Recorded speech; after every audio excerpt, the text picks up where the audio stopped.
Student, you are most welcome. M education final year paper distance education की unit 4 के साथ आपके सामने है। मोस्ट इम्पोर्टेंट क्वेश्चन आंसर हम यहाँ पर डिस्कस करेंगे।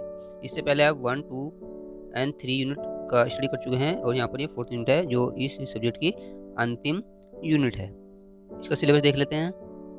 सिलेबस में quality enhancement and evaluation of distance education programme, quality assurance, it's meaning and need, mechanism for maintenance of standards, program for enrichment of distance education, evaluation program।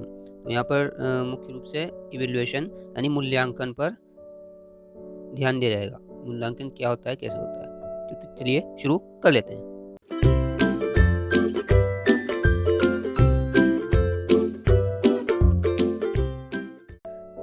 Heading यहाँ पर दूरगामी शिक्षा में मूल्यांकन यानी इवेल्युएशन इन distance learning. देखिए, शिक्षा के अंतर्गत किसी भी योजना तथा कार्य प्रणाली की प्रभावशीलता का मूल्यांकन अवश्य किया जाता है और मूल्यांकन में जो होता है योजना के उद्देश्यों को और लक्ष्यों को भी ध्यान में रखा जाता है और जिसके आधार पर या प्राप्तांकों के आधार पर छात्रों की योग्यता स्तर को भी हम ज्ञात कर सकते हैं। तो चलिए यहाँ पर क्वेश्चन नंबर फर्स्ट, मूल्यांकन होता है, evaluation takes place. Option A मापन से पूर्व बिफोर मेजरमेंट, बी मापन के साथ साथ, सिमल्टेनियस मेजरमेंट मापन के बाद आफ्टर मेजरमेंट, या इनमें से कोई नहीं, नॉन ऑफ दी। तो यहाँ पर सूत्र होगा ऑप्शन ए मापन से पूर्व, बिफोर मेजरमेंट। क्वेश्चन नंबर 2, मूल्यांकन की प्रकृति है यानी the nature of evaluation is a गुणात्मक क्वालिटेटिव, परिमाणात्मक क्वांटिटेटिव, सी दोनों ही बोथ, इनमें से कोई नहीं, नॉन ऑफ दीज। तो यहाँ पर correct answer is option C दोनों ही यानी गुणात्मक और परिमाणात्मक दोनों। क्वेश्चन नंबर 3, भारत में शिक्षकों का मूल्यांकन कब से प्रारंभ हुआ? When did the evaluation of teachers started in India?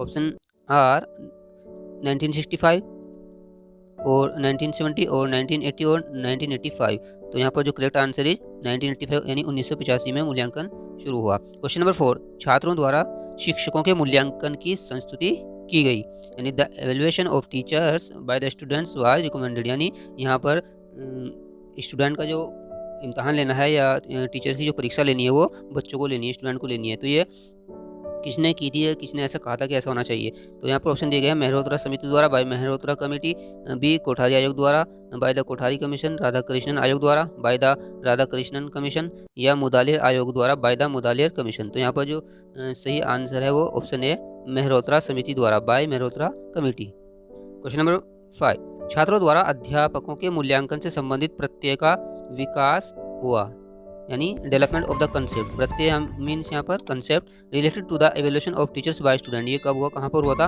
तो यहाँ पर ऑप्शन दिएगा वाशिंगटन यानी अमेरिका में, लंदन यूके में, या बर्लिन में, या न्यू दिल्ली में। तो इसका सही उत्तर है यहाँ पर option A Washington. Question number 6, विद्यार्थियों द्वारा अध्यापकों के मूल्यांकन को प्रभावित करने वाला प्रमुख कारक है the major factor influencing the evaluation of teachers by the students is a सामाजिक कारक, सोशल फैक्टर्स, शैक्षिक कारक, एजुकेशनल फैक्टर, और दार्शनिक कारक, फिलोसफिकल फैक्टर, या ये सभी ऑल ऑफ दी। तो यहाँ पर जो करेक्ट आंसर है वो ये सभी यहाँ पर फैक्टर काम करेंगे। क्वेश्चन 7, CMA है। CMA is option computer mark assignment, class mark assignment, content mark assignment, या इनमें से कोई नहीं, none of these. The correct answer is here option A computer marked assignment. Question number 8, दूरस्थ शिक्षा में मूल्यांकन होता है, evaluation takes place in distance education. Option A अध्यापक मूल्यांकित नियत कार्य TMS, संगणक मूल्यांकित नियत कार्य CMS, सी ए तथा बी दोनों, both A and B, D उपरयुक्त में से कोई नहीं, none of the above. The correct answer is C A and B यानी बोथ। क्वेश्चन नंबर 9, मूल्यांकन की तकनीक है, the technique of evaluation is A स्वव्याख्या सेल्फ इंटरप्रिटेशन, बी प्रक्षेपीय प्रोजेक्टाइल, सी अवलोकन ऑब्जर्वेशन, डी ये सभी ऑल ऑफ दीज। तो यहाँ पर सही उत्तर होगा option D all of these. Question number 10, शिक्षण अधिगम प्रक्रिया में मूल्यांकन का अर्थ है, इंपॉर्टेंट क्वेश्चन यहाँ पर। Evaluation in teaching learning process mean, option are given here, A पृष्ठपोषण सपोर्ट, या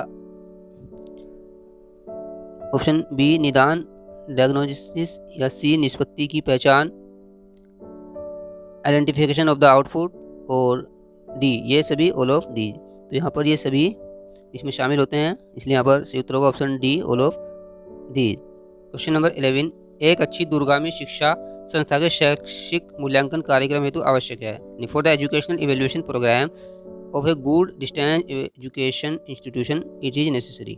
ऑप्शन आर सत्रांत मूल्यांकन, टर्म एंड इवेल्युएशन, प्रतिपुष्टि फीडबैक, सतत मूल्यांकन, कंटिन्यूस इवेल्युएशन, डी ये सभी ऑल ऑफ दीज। देखिए दूरगामी शिक्षा होती है उसमें हालांकि ऐसा पॉसिबल नहीं होता कि उसका कंटिन्यूस इवेल्युएशन किया जाए, लेकिन अगर अच्छी व्यवस्था हमें ये बनानी है तो हम कंटिन्यूस इवेल्युएशन यहाँ पर कर सकते हैं। इसलिए यहाँ पर सी उत्तर ऑप्शन सी। क्वेश्चन नंबर 12, प्रदत्तों का संग्रहण किया जाता है। डाटा इज कंपाइल्ड बाय मूल्यांकन प्रक्रिया में इन द इवेल्युएशन प्रोसेस। विशिष्ट शिक्षा में इन special education.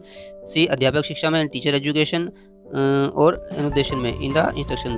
The correct answer is here option ए, मूल्यांकन प्रक्रिया में in the evaluation process. Evaluation process में जो डाटा होता है उसको यूज किया जाता है, यहाँ पर संकलन किया जाता है, उसको कंपाइल किया जाता है। क्वेश्चन नंबर 13, योगात्मक मूल्यांकन किया जाता है यानी summative evaluation is done by. Option शिक्षण अधिगम प्रक्रिया के दौरान during the teaching learning process. B वास्तविक शिक्षण अधिगम प्रारंभ होने पर when actual teaching learning begins. C शिक्षण अधिगम प्रक्रिया की समाप्ति पर at the end of the teaching learning process. या उपयुक्त सभी सत्य of the above are true. देखिए ये योगात्मक मूल्यांकन होता है ये समेटिव। अभी आपने पहले देखा होगा कि स्कूल में कहा जाता था कि बच्चों का एफ चल रहे हैं, एफ और एस चल रहे हैं। ठीक है, ये एफ जो जैसे मंथली टेस्ट आजकल पीरियडिक टेस्ट होते हैं, और एस जैसे आपके हाफ ईयरली एनुअल एग्जाम होते हैं। तो यहाँ पर जो ऐसे है वो समेटिव से यही मतलब है, यानी योगात्मक मूल्यांकन किया जाता है। तो ये कब किया जाता है, इसमें ऑप्शन सी करेक्ट है। और इसको देखेंगे शिक्षण अधिगम प्रक्रिया की समाप्ति पर, यानी जब एंड होता है टीचिंग लर्निंग प्रोसेस का तब ये ऐसे यहाँ पर किया जाता है।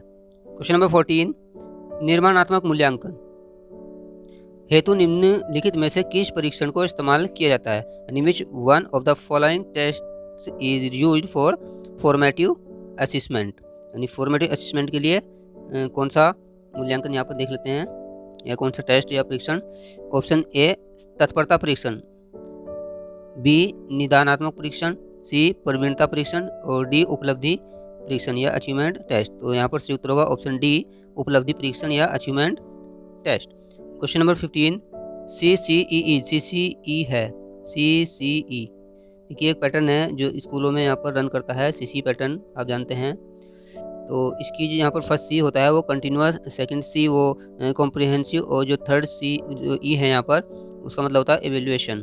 तो यहाँ पर इसका मीनिंग होगा कंटिन्यूअस कॉम्प्रिहेंसिव इवेल्युएशन। ठीक है, इसमें क्या होता है कि कंटिन्यू बच्चे की परफॉर्मेंस को रिकॉर्ड किया जाता है और उसको पेरेंट्स के साथ भी साझा किया जाता है स्कूलों में। तो ये CC पैटर्न अभी तक चल रहा था, इसलिए यहाँ पर सही उत्तर होगा option A, continuous comprehensive evaluation. Question number 16, सही उत्तर का मिलान कीजिए, सेलेक्ट द करेक्ट आंसर। यहाँ पर एक ये प्रोसेस के स्टेप दिए गए हैं और सीक्वेंस में है, तो हमें यहाँ पर सही सीक्वेंस का सिलेक्शन करना है, चयन करना है। देखिए कुछ टर्म होते हैं यहाँ पर जैसे दिया गया है बोध, अंडरस्टैंडिंग, ज्ञान, नॉलेज, प्रयोग, एक्सपेरिमेंट, विश्लेषण, एनालिसिस, संश्लेषण, सिंथेसिस और मूल्यांकन यानी इवेल्युएशन। तो हमें इनको अरेंज करना है कि कैसे होते हैं। तो सबसे पहले हम क्या करते हैं, सबसे पहले जैसे आपको क्लास में टीचिंग कराया जाता है तो आपको ज्ञान दिया जाता है। ठीक है, आपको पहले ज्ञान दिया जाता है यानी आपको नॉलेज दी जाती है, के नॉलेज दी जाती है। नॉलेज देने के बाद आप उसको फिर क्या करते हैं, उसको समझते हैं, अंडरस्टैंडिंग मिलती है आपको। तो के बाद आपको अंडरस्टैंडिंग मिलती है, उसके बाद आप क्या करते हैं, इस अंडरस्टैंडिंग को पुख्ता करने के लिए, मजबूत करने के लिए, क्लियर करने के लिए आप कुछ एक्सपेरिमेंट करते हैं। जैसे लैब में जाते हैं, आप साइंस अगर पढ़ते हैं, पहले थ्योरी पढ़ते हैं, वहाँ पर कोई ज्ञान और बोध करते हैं, उसके बाद आप एक्सपेरिमेंट करते हैं, लैब में जाते हैं, तो वहाँ पर आपको फिर एक्सपेरिमेंट मिल जाता है।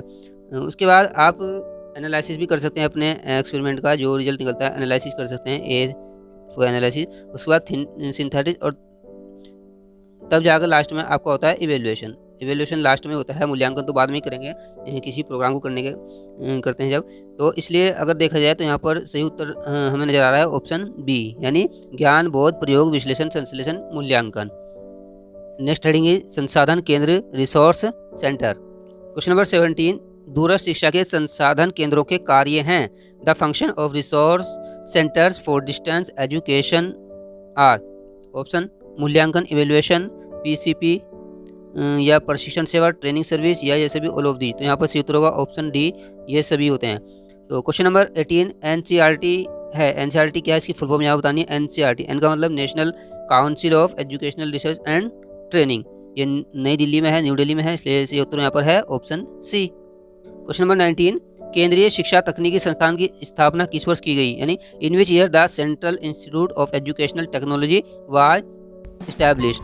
तो यहाँ पर ये जो इस्टेब्लिशमेंट हुआ था इसका, तो ये हुआ था 1984 में, 1984 में। तो यहाँ पर सही उत्तर होगा option B. Question number 20 CAB cab है, कैब क्या है ये, तो यह है central advisory board of education, यानी C for central, A for advisory, CABE central advisory board of education. तो यहाँ पर correct answer is a. Next heading is परामर्शदाता। क्वेश्चन नंबर 21 परामर्शदाता की विशेषता है, क्या स्पेशलिटी है ऑफ काउंसलर, देख लीजिए। सहानुभूति यानी एम्पैथी या सिंपैथी, बी यथार्थ एक्यूरेसी, सी स्वीकृति एक्सेप्टेंस, डी ये सभी ऑल ऑफ दी। देखिए यहाँ पर एक जो परामर्शदाता होता है, जैसे आप किसी से परामर्श लेते हैं, सजेशन लेते हैं, सुझाव लेते हैं, तो उसके अंदर एक तो सहानुभूति होनी चाहिए, सिंपैथी होनी चाहिए। ऐसा नहीं कि वो डांट डपट हो या वो बात करने में ही बहुत ही अक्खड़पन हो, तो सहानुभूति रखनी चाहिए एक दूसरे से। और यथार्थ एक्यूरेसी, उनकी जो बातें हों उसमें एक्यूरेसी होना चाहिए, यानी कि ऊटपटांग बातें हों नहीं, बल्कि उनका एक स्केल होना चाहिए, पैमाना होना चाहिए, उन बातों का एक्यूरेट होनी चाहिए, एक्यूरेसी यहाँ पर ये। और सी यहाँ पर स्वीकृति एक्सेप्टेंस, उनकी जो बातें हैं उनको एक्सेप्ट भी करना चाहिए, अगर वो सही बातें होती हैं, परामर्श होता है, तो एक्सेप्टेंस भी यहाँ पर इसकी एक विशेषता होती है। ऑप्शन डी ये सभी। तो यहाँ पर सही उत्तर होगा ऑप्शन डी ये सभी, all of the. Question number 22 परामर्श का माध्यम है, द मीडियम ऑफ काउंसलिंग। जो काउंसलिंग करते हैं उसकी जो सलाह लेते हैं, तो ये देखिए इसके कई माध्यम हो सकते हैं। आजकल टेक्नोलॉजी का ज़माना है, जैसे टेलीफोन है, टेलीफोन के माध्यम से भी हम परामर्श का काम कर सकते हैं, कंप्यूटर के द्वारा भी कर सकते हैं, पत्राचार करस्पॉन्डेंस से भी कर सकते हैं। तो इसलिए यहाँ पर सही उत्तर होगा ऑप्शन डी ये सभी। क्वेश्चन नंबर 23 निम्नांकित में कौन सी परामर्श की विशेषता नहीं है, which of the following is not a characteristics of counselling. यह अधिगम केंद्रित प्रक्रिया है, ये विशेषता है इसकी। बी ये एक व्यावसायिक सेवा है, it is a commercial service, ये भी यहाँ पर है विशेषता। सी ये व्यक्तिगत सेवा नहीं, ये व्यक्तिगत सेवा नहीं है। यह स्वयं निर्देशन पर आधारित है, it is based on self instruction. तो यहाँ पर ये भी सही बात है, इसलिए यहाँ पर सही उत्तर होगा option C. Question number 24 IGNOU में शैक्षणिक कार्य प्रारंभ हुआ, educational work started in IGNOU. IGNOU Indira Gandhi national open university. तो इसमें जो ये काम शुरू हुआ था, पढ़ाई लिखाई का जो वर्क शुरू हुआ था स्टडी का, वो 1987 होता है, इसलिए यहाँ पर सही उत्तर होगा ऑप्शन बी। नेक्स्ट हेडिंग परीक्षा प्रश्न पत्र, यानी एग्जाम क्वेश्चन पेपर से रिलेटेड यहाँ क्वेश्चन है, बहुत ही इंपॉर्टेंट ये यहाँ पर टॉपिक रहेगा। क्वेश्चन नंबर 25 शिक्षण के मापन में प्रयुक्त होते हैं, यानी in the measurement of teaching use. हम जैसे पढ़ते हैं पढ़ाते हैं, तो हम मेजरमेंट कैसे करते हैं कि स्टूडेंट का मेजरमेंट कैसे करते हैं, कैसे मापते हैं कि उसने कितना सीखा है। तो यहाँ पर देखिए ऑप्शन दिया निबंधात्मक परीक्षा, यानी एसे एग्जामिनेशन, बी वस्तुनिष्ठ परीक्षा objective examination, C A B दोनों, ए एंड बी बोथ, या इनमें से कोई नहीं, नॉन ऑफ दी। जैसे हम एग्जाम देते हैं, तो एग्जाम या तो आपका रिटन एग्जाम होता है जिसमें आप long question, short question, very short question, या आजकल जैसे ऑब्जेक्टिव टाइप के क्वेश्चन होते हैं जो OMR शीट पर यहाँ पर लिए जाते हैं, टिक मार्क करेक्शन, एक जिससे भी हम ये क्वेश्चन पढ़ रहे हैं, तो ये भी ऑब्जेक्टिव टाइप के प्रश्न उत्तर ही हैं। तो इसलिए यहाँ पर सही उत्तर होगा ऑप्शन सी, यानी दोनों तरह से हम यहाँ पर पेपर बनाते हैं। क्वेश्चन नंबर 26 भाषा की अभिव्यक्ति एवं रचना का मापन करते हैं, यानी the expression and composition of language are measured by. कैसे मेजर करते हैं हम भाषा की अभिव्यक्ति एवं रचना को, वस्तुनिष्ठ परीक्षा से करते हैं, या निदानात्मक परीक्षा से करते हैं, या दोनों से करते हैं। तो हम जो भाषा की अभिव्यक्ति जैसे हम बोल रहे हैं, तो ये हम कैसे चेक करें, जब तक हम बोलेंगे नहीं तो हमारी रचनात्मकता का नहीं पता चलेगा।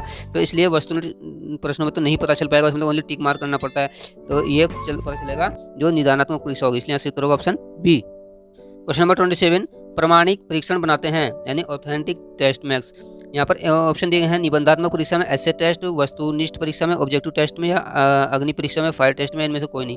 देखिए जो ऑथेंटिक होते हैं, जैसे अभी आपके ऑब्जेक्टिव टाइप एग्जाम होते हैं, तो इसमें बच्चा जितने अटेम्प्ट करता है उतने मार्क्स मिलते हैं। और जो थ्योरेटिकल होता है निबंधात्मक, उसमें नहीं पता होता, उसमें राइटिंग भी दिख जाती है, और एग्जामिनर सही से उसमें जज भी नहीं कर पाते कि एक पेज पर कितने लिखा हुआ, क्या लिखा हुआ, उसको पढ़ते भी नहीं। कभी कभी तो होता है कि एक पेज पर है कि 5 मार्क्स का क्वेश्चन है, तो 3, 4 या 3 ऐसे ही मतलब दे देते हैं सभी टीचर, हालांकि ऐसे नहीं होते। तो यहाँ पर आपने देखा हो जितने भी कॉम्पिटिटिव एग्जाम होते हैं जॉब के लिए, नौकरी के लिए, उसमें भी आजकल वस्तुनिष्ठ ऑब्जेक्टिव टाइप क्वेश्चन आंसर ही वहाँ पर यूज किए जाते हैं। तो ये प्रमाणिक होते हैं, ऑथेंटिक होते हैं, इसलिए यहाँ पर सही उत्तर होगा ऑप्शन बी वस्तुनिष्ठ परीक्षा में। क्वेश्चन नंबर 28 उद्देश्य केंद्रित परीक्षा होती है, यानी ऑब्जेक्टिव सेंटर्ड है, ऑब्जेक्टिव बेस एग्जाम कौन सा होता है यहाँ पर, निबंधात्मक या वस्तुनिष्ठ, या दोनों। तो दोनों ही होते हैं, उद्देश्य दोनों का मतलब एक ही है। क्वेश्चन नंबर 29, निबंधात्मक परीक्षा में सुधार तो आवश्यक है। जो हमारी निबंधात्मक परीक्षा है यानी ऐसे टाइप एग्जाम जो हमारे जैसे very short short long answer type question जो हम ग्रेजुएशन में या पोस्ट ग्रेजुएशन में जो लिखते हैं इस तरह की यूनिवर्सिटीज में अलग अलग टाइप में, तो ये हमारी निबंधात्मक परीक्षा कहलाती है। तो इसमें क्या होता है कि प्रश्नों में सुधार में हम क्या करते हैं, प्रश्नों में सुधार कर सकते हैं, हाँ क्वेश्चन में भी सुधार कर सकते हैं। और जो बी उत्तर पुस्तिकाओं के आकलन में सुधार, सबसे मेन पॉइंट इसमें बी दिया गया है कि improvement in assessment of answer sheet, क्योंकि एवेल्यूएशन से नहीं हो पाता। जो बच्चा जिसकी राइटिंग अच्छी होती है उसको अच्छे मार्क्स मिल जाते हैं, और कभी कभी तो मतलब बहुत ही अपेक्षा के अनुरूप मार्क्स नहीं मिल पाते। तो यहाँ पर ये एक टेंडेंसी बनी हुई है, खासतौर से देखे जाए कि मार्क्स वही होता है कि अगर मान लिया 50 में से 30 तक पहुँच पाते हैं, 35, मतलब एक तरह से ये यहाँ पर मूल्यांकन जो है पूरी तरह से बच्चे को जज नहीं कर पाते, क्योंकि यहाँ पर आंसर शीट बहुत ज़्यादा होती हैं एक एवेल्यूएटर के पास, एक एग्जामिनर के पास, तो वो चेक करते हैं तो इतना टाइम नहीं होता, तो कभी कभी तो काउंटिंग ही से काम चलाते हैं। और यहाँ पर सी दिया गया प्रश्न पत्र के प्रारूप में, तो प्रश्न पत्र का प्रारूप जो है, जो फॉर्मेट है वो यहाँ पर चेंज किया जा सकता है। मैं समझता हूँ कि ऑब्जेक्टिव टाइप बनाया जाता है। ऑब्जेक्टिव का मतलब ये नहीं कि टिक मार्क, ऑब्जेक्टिव में जैसे आपको फिल इन द ब्लैंक, खाली स्थान भरो, मैचिंग करो, या सत्य असत्य कथन है, या इस तरह की जो चीज़ें हैं, ये इस टाइप के क्वेश्चन इसमें रखे जा सकते हैं, तो जिससे ये नॉलेजेबल भी होते हैं और इसमें डीपली पढ़ना भी पड़ता है। तो यहाँ पर मैं समझता हूँ ऑप्शन डी सत्य, all of are true. Number 30, निम्नलिखित में से कौन सा निबंधात्मक प्रश्नों का प्रकार नहीं है? Which of the following is not a type of ऐसे टाइप क्वेश्चन। कौन कौन से देख रहे? वर्णनात्मक प्रश्न ये तो होता है, उदाहरणात्मक एग्जाम्पल क्वेश्चन ये भी होता है, मिलान ये नहीं होता, मिलान वाला आलोचनात्मक ये भी होता है। तो यहाँ पर जो ऐसे टाइप के क्वेश्चन होते हैं वो मिलान प्रश्न नहीं होते, तो option C correct. Question number 31, एक निबंधात्मक परीक्षण द्वारा निम्नलिखित में से किसकी जांच न्यूनतम होती है? Which of the following is the least tested by an essay test. भाषा क्षमता, या विषय व्यवस्था, या मौलिकता, या तथ्यात्मक सूचना। जो तथ्यात्मक सूचना होती है, फैक्चुअल होती है, उसको निबंधात्मक से नहीं जांचा जा सकता, उसको हम ऑब्जेक्टिव एग्जाम से ही जांच सकते हैं, इसलिए यहाँ पर सूत्र होगा ऑप्शन डी। क्वेश्चन नंबर 32, प्रत्यास्मरण तथा पहचान परीक्षण किया जाता है, यानी recall and identity test are performed by. Option A निबंध परीक्षण में ऐसे टेस्ट, वस्तुनिष्ठ परीक्षण में ऑब्जेक्टिव टेस्ट, निबंध तथा वस्तुनिष्ठ परीक्षण में इन एसे एंड ऑब्जेक्टिव टाइप टेस्ट, या इनमें से कोई नहीं, नॉन ऑफ दी। तो ये हम जो इस तरह के जो आइडेंटिटी और होती हैं उनको परफॉर्म करने के लिए यहाँ पर ऑब्जेक्टिव टाइप जो एग्जाम होता है उससे हम यहाँ पर चेक कर सकते हैं, इसलिए यहाँ से उत्तर होगा ऑप्शन बी। क्वेश्चन नंबर 33, वस्तुनिष्ठ परीक्षण होते हैं, जो ऑब्जेक्टिव टेस्ट होते हैं, ऑब्जेक्टिव एग्जाम होते हैं, वो क्या होते हैं? वैलिड होते हैं, या विश्वसनीय रिलेबल होते हैं, या दोनों? तो दोनों ही होते हैं, इसलिए यहाँ पर से उत्तर होगा ऑप्शन सी। अन्य प्रश्न कुछ इस यूनिट के इंपॉर्टेंट प्रश्न हैं जो एग्जाम में पूछे जा सकते हैं, इसलिए इनको देख लेते हैं। क्वेश्चन नंबर 34, प्रोजेक्ट का या के प्रकार हैं? The type of project is और आर प्रयोगशाला कार्य, लैबोरेटरी वर्क, या पुस्तकालय कार्य, लाइब्रेरी वर्क, या क्षेत्र कार्य, फील्ड वर्क, ये सभी। तो ये सभी होते हैं, इसलिए option D is correct answer. Question number 35, S का पूर्ण रूप है, यानी ट्रिपल एस यहाँ पर है, इसकी फुल फॉर्म पूछी गई है, तो इसकी जो फुल फॉर्म होती है वो एस फॉर स्टूडेंट और S for support, S for service, तो स्टूडेंट सपोर्ट सर्विस, इसलिए option B is correct answer. Question number 36, अच्छे परीक्षण की विशेषता है, the characteristics of a good test is. विश्वसनीयता, रिलायबिलिटी, वैधता, वैलिडिटी, वस्तुनिष्ठता, ऑब्जेक्टिविटी, या ये सभी, ऑल ऑफ दीज। तो यहाँ पर से उत्तर होगा ऑप्शन डी, ये सभी। क्वेश्चन नंबर 37, दूरगामी शिक्षा प्रबंध लचीला एवं व्यवहारिक होता है, लचीला एवं व्यवहारिक, यानी distance education management is flexible and practical, या दिस स्टेटमेंट इज, ये सत्य असत्य है, फॉल्स है, या कुछ नहीं कह सकता, नथिंग कैन बी सेड, या सत्य है, ट्रूथ है, इनमें से कोई नहीं, नॉन ऑफ दी। तो ये बात सत्य है, option C is correct answer. Question number 38, अध्यापक व छात्रों का प्रायः संपर्क नहीं हो पाता, यानी है is often no contact between the teacher and the student. तो ऑप्शन दिया गया दूरगामी शिक्षा में, इन डिस्टेंस एजुकेशन, या सामान्य शिक्षा में, इन जनरल एजुकेशन, और विशिष्ट शिक्षा में, इन स्पेशल एजुकेशन, और अध्यापक शिक्षा में, इन टीचर एजुकेशन। तो हम जो डिस्टेंस एजुकेशन होते हैं उसमें ऐसा नहीं हो पाता, इसलिए यहाँ पर उत्तर होगा ऑप्शन ए। डियर स्टूडेंट, आपको ये सीरीज कैसी लग रही है तो कमेंट करके जरूर बताते रहिएगा। क्वेश्चन नंबर 39, निरीक्षकों द्वारा अध्यापकों के कार्य से संबंधित रेटिंग प्रपत्र के अंतर्गत शामिल किया जाता है, यानी included under the rating form related to the work of teachers by the inspectors is done. Option कक्षा का भौतिक वातावरण, physical environment of the class, B शिक्षक की वेशभूषा, ड्रेस ऑफ द टीचर, शिक्षक का व्यवहार, बिहेवियर ऑफ द टीचर, ये सभी ऑल ऑफ दी। तो ये सभी यहाँ पर महत्वपूर्ण रोल अदा करते हैं, इसलिए यहाँ पर सही उत्तर होगा option D, all of the above. Question number 40, विशेषज्ञों द्वारा तैयार की जाती है। ठीक है, विशेषज्ञ जो एक्सपर्ट होते हैं वे क्या क्राफ्ट करते हैं, क्या तैयार करते हैं? ऑप्शन अनुदेशन सामग्री या मूल्यांकन की अंक प्रणाली या प्रश्नों का स्वरूप या ये सभी। तो वो इंस्ट्रक्शन बनाते हैं, अनुदेशन सामग्री का निर्माण करते हैं, तैयार करते हैं, इसलिए ऑप्शन ए करेक्ट आंसर यार। क्वेश्चन नंबर 41 प्रबंधन की मुख्य प्रक्रिया है। The main process of management is नियोजन करना, टू प्लान व्यवस्था करना, टू अरेंज प्रशासन करना, टू एडमिनिस्टर ये सभी या सभी। देखिए जो मैनेजमेंट होता है, मान लिया कि स्कूल में मैनेजमेंट होता है, उसको प्लानिंग भी करनी पड़ती है, काम की अरेंजमेंट और एडमिनिस्ट्रेशन भी करना पड़ता है, यह सभी। तो ये सभी काम करने पड़ते हैं, इसलिए यहाँ सही उत्तर होगा ऑप्शन डी।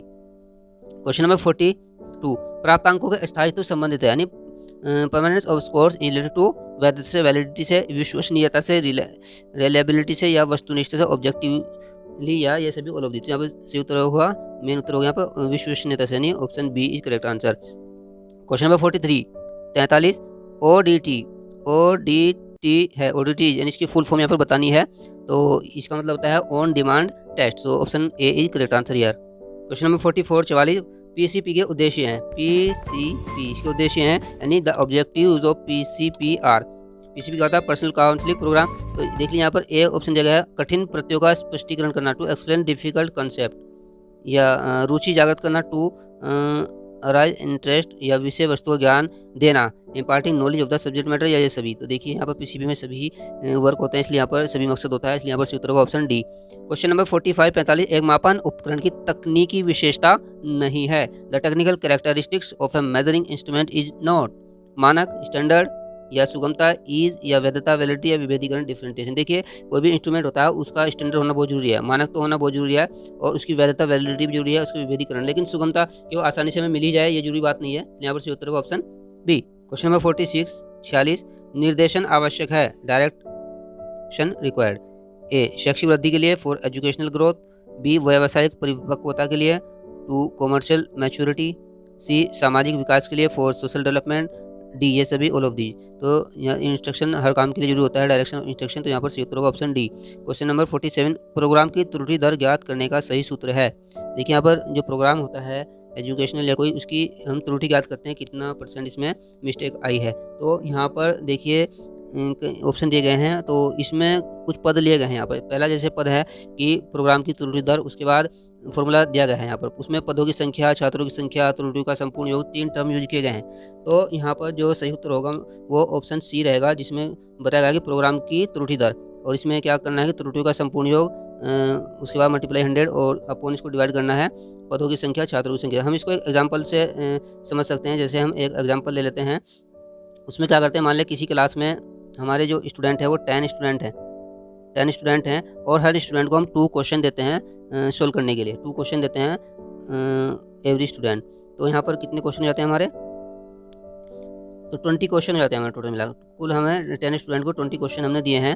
तो अब हम उनको क्वेश्चन करने के लिए देते हैं, और उनके आंसर फिर हम चेक करते हैं। मान लिया फॉर एग्जांपल हमने ऑब्जेक्टिव टाइप ही दिए हैं, तो दिए। उसके बाद हम क्या करते हैं, जितने भी क्वेश्चन आंसर को चेक करते हैं, जितनी इसमें त्रुटि होती है, यानी जितने क्वेश्चन आपके रोंग जाते हैं। फॉर एग्जांपल हमारे 4 क्वेश्चन जो हैं वो रोंग चले जाते हैं, ठीक है। तो यानी 10 स्टूडेंट हैं, टोटल मिलाकर यहाँ पर 10 क्वेश्चन दिए गए हैं, 2-2 क्वेश्चन सभी को, और हमारे 4 क्वेश्चन रोंग हो जाते हैं। तो अब हमें क्या करना है कि ये जो प्रोग्राम किया हमने टेस्ट लेस की, तो त्रुटि दर निकालनी। तो ये फॉर्मूला लगाएंगे हम, तो चलिए फॉर्मूला लगा लेते हैं, बराबर हो जाएगा हमारा त्रुटियों का संपूर्ण योग। तो 4 हमने सारी जो मिस्टेक हैं, वो त्रुटि हैं, एरर्स हैं, उनको हमने यहाँ पर प्लस किया, तो 4 हो गया।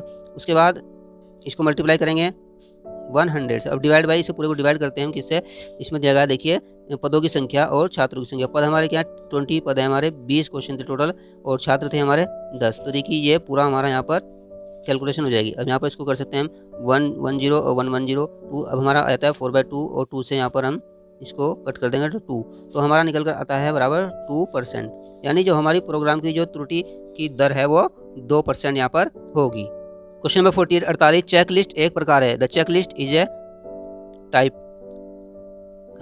ऑप्शन ए प्रश्नावली का ऑफ क्वेश्चनरी, बी अनुसूची का शेड्यूल, सी निर्धारण मापनी का ऑफ डिटर्मिनेशन मेजरमेंट, या इनमें से कोई नहीं, नॉन ऑफ दी। तो यहाँ पर से उत्तर होगा ऑप्शन सी निर्धारण मापनी का। क्वेश्चन नंबर 49 कक्षा अंतर क्रिया का आधार है, ठीक है। Class the base of class interaction is, यहाँ पर ऑप्शन दिए गए हैं, ए शिक्षण विधि टीचिंग मेथड, बी शिक्षण पाठ्यक्रम टीचिंग करिकुलम, सी शिक्षण सामग्री टीचिंग मटेरियल, या ये सभी। तो यहाँ पर सभी हैं, सभी बेस होता है। एक कक्षा में अगर आपके पास बुक नहीं है, सिलेबस नहीं है, तब भी नहीं चलेगा, या कोई मेथड ही नहीं पढ़ाने का, तब भी नहीं चलेगा, ठीक है, और टीचर नहीं तब भी नहीं चलेगा। इसलिए यहाँ पर सही उत्तर का option D. Dear student and viewers, last question which is for you, question number 50। SLM ये क्या होता है, इसकी फुल फॉर्म यहाँ पर हमें बतानी है। यहाँ पर दी गई सेल्फ लर्निंग मटेरियल, या स्पेशल लर्निंग मटेरियल, या सोशल लर्निंग मटेरियल, और सिंपल लर्निंग मटेरियल। तो यहाँ पर देखिए कि 4th यूनिट हमारी यहाँ पर एंड होती है। इस पेपर में 4 यूनिट होती हैं, 4 यूनिट होती हैं, 4 यूनिट हमारी आज कंप्लीट हो गई हैं। ये डिस्टेंस एजुकेशन का पेपर है। तो हम ईश्वर से, अल्लाह से प्रार्थना करते हैं, गॉड से दुआ करते हैं कि हमारी ये फैमिली है, इस फैमिली के हर मेंबर को कामयाबी मिले, और सभी मेंबर मिलकर ये ऐसी तमन्ना करते हैं। Thank you.